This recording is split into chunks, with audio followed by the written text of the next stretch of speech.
Hi guys, I'm back with another video and today I'm going to talk about the time that I got diabetes or found out I had diabetes, excuse me. Um and like all the ins and outs of what happened, like going to the hospital and all that. So, I mean, I'm not going to waste no time. I can just get into it right now. Um I was 22 years old when I found out I had diabetes. Uh, yeah, I was 22. It was in 2000. What year is it? 2022. So it's about 3 years ago. 2018 or 19, I believe. I think it was 19. Yeah, 2019. I got a skin infection, and where I got my skin infection down there. Down there. When I refer to down there, you know what I'm talking about. So like I got a skin infection down there, and at first I thought it was a spider bite. So I'm like, okay, it's just a spider bite. It'll go away, or it'll kind of just wash off in the shower or something. Like bumps and stuff, and like little scratches or whatever. It'll just wash away, whatever. But I noticed that it was getting bigger, and it became more painful. And now I'm like, it was starting to hurt really bad, and like, um fucking it was hard to lay a certain way, it was hard to sit a certain way, like it always hurt. Walking and standing was very painful for me, and just it was a lot. And literally, like, I was at BWL one day, and like I was in excruciating pain. I'm like, you know what, I can't do this no more. Like, I gotta go to the hospital. So, but as I was leaving BWL, my car broke down. I tried to start it, and then like the engine blew up. So, like, I had to get my car towed back home. It was a really rough day before I went to the hospital. So, I went to the hospital. No, I woke up at like 5 o'clock the next day, 5 in the morning, and I'm like, I can't do this no more. Like, I gotta go to the hospital. Like, I'm in serious pain. Like, this really hurts, and like, I had to take the bus to the hospital. I didn't get to the hospital till like 7. And like the whole ride there was super bumpy. Like, I had to keep leaning over and sitting a certain way because like it hurt really bad. And then when I got to the hospital, I got there like 7. I'm sorry, this happened like 3 years ago. So like I'm trying to like remember exactly what happened. I got there like 7 in the morning, and when I signed into the emergency room, they got me back to a doctor right away. Like, they got me back there like as soon as I walked in the door. I'm like, thank God, because like when you go to the emergency room, like you're gonna be waiting a long time depending on what your issue is. Like, if somebody who got shot or stabbed or something, it's gonna go before you. I mean, because that's more serious. But like, I got there really early, and I'm like, I got back there super fast. So I was like super excited about that. And then when I got back there, the doctor asked me, what was my pain level and what was going on and how I was feeling. And I told him about the spider bite down there or whatever it was. Like, my pain level was like an 8.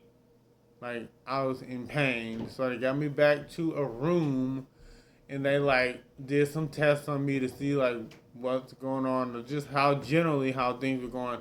I think they took my heart rate, they checked my vitals, like they checked my eyesight. I think they took a little bit of blood. What else they do? I think they checked my oxygen as well, and they checked my sugar. And when he left out the room to go run the test or whatever, he came back and he was like, "So, are you a diabetic?" And I'm like, "No, not that I know of." Then he was like, "Do you know anybody who's a diabetic in your family?" And I'm like, "Yeah, my mom, my granddad, my grandma, my auntie, cousin. It definitely runs in the family." So he's like, "Well, we ran your blood sugar, and your blood sugar currently right now is 525." They took a little urine too. That's what else they did. They said the sugar in my urine was 525. And if anybody knows, a normal level for blood sugar is supposed to be between, I was told, between 100 and 125. That's the normal level. That's like the pre-diabetes or something like that. But the actual normal level is supposed to be between 70 and 100. So I'm like, what? Like, I was confused. I'm like, huh? He's like, yeah, we definitely have to get your blood sugar low before we do the abscess drainage, because that was the procedure I had to have done.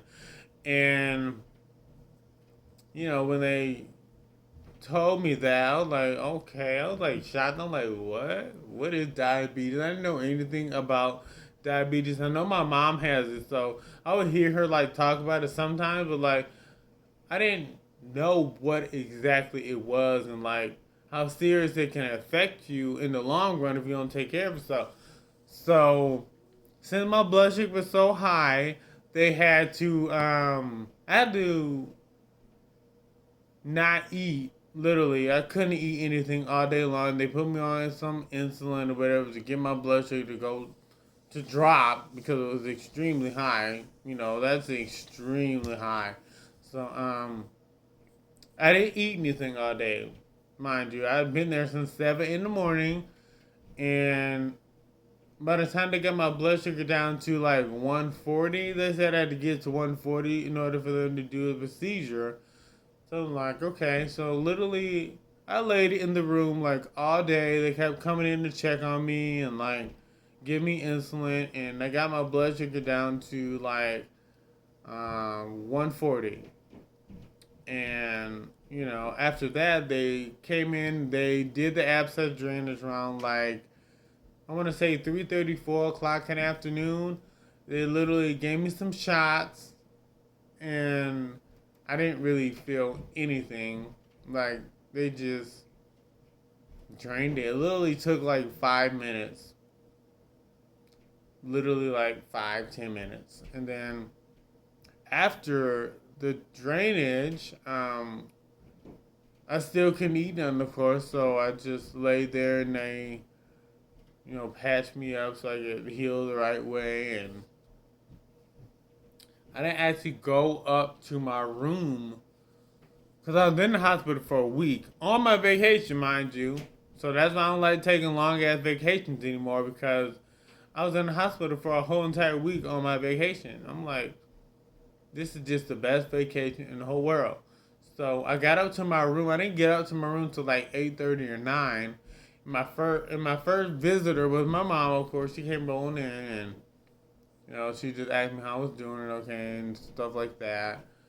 And I didn't actually eat anything for the first time until like 9 o'clock at night. And like, y'all, if anybody's ever been in the hospital, that shit, I mean, I was thankful to be healing and being able to heal and, being taken care of. But like, if you being in hospital is a lot. Like, being in hospital is hard. Like, I think they're coming in every like 3 or 4 hours checking on you. And then every morning this lady would come and she would take a little blood from my finger or like a little blood from my arm. I had the IV in. So like I couldn't lay a certain way in the bed. Like anybody knows I lay on my stomach, if that even matters. But just I couldn't lay a certain way. And then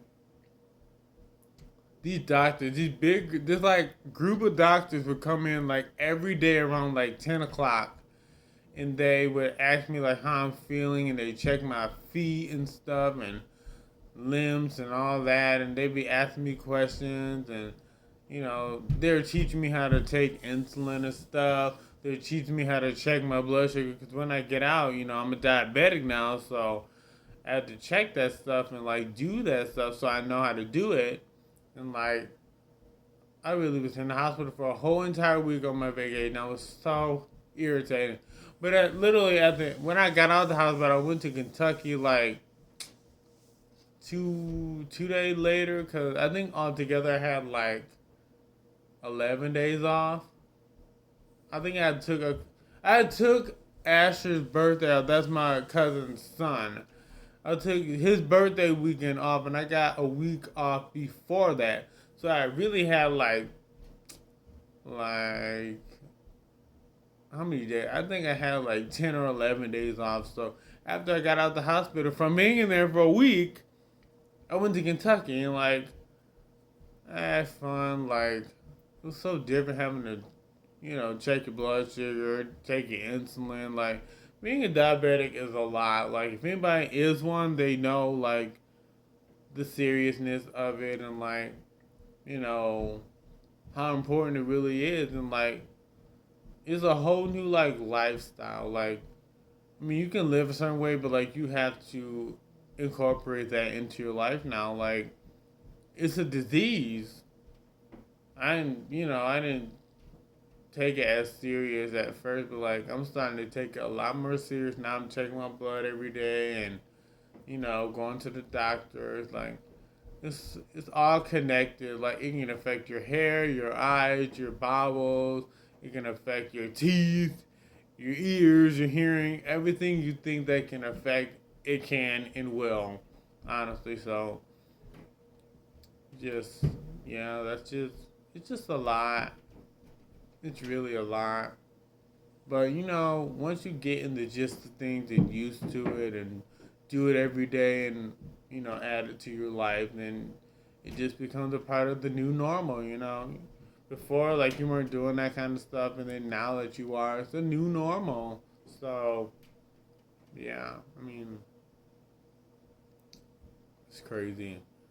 But, yep, that was the story time of the time I got diabetes. So, or found out I had. I'm not gonna say got it because I probably had it for years before I found out that I got it. Because I found out that I had it when I was 22. But now that I know the symptoms of it and stuff, I think I was having. I think I've had it since I was like 20, honestly, because they told me the symptoms of it and like I think I've had it since I was about 20 years old. My diet was really bad when I was younger. That's another thing. Like, I never ate healthy. I was always eating junk, drinking pop and juice, all kinds of stuff. Like, I've definitely toned down a lot, though. But I'm not going to be here talking about me personally like that. But, yeah, it was a lot. But I'm tired as fuck today. I worked like 10 hours last night. So, like, about to get off here. Thank you for watching my video. I am tired today. Sorry, I'm looking half crazy, but shit. I gotta get ready for work. But thank you for watching this video. And I will see you guys in my next one.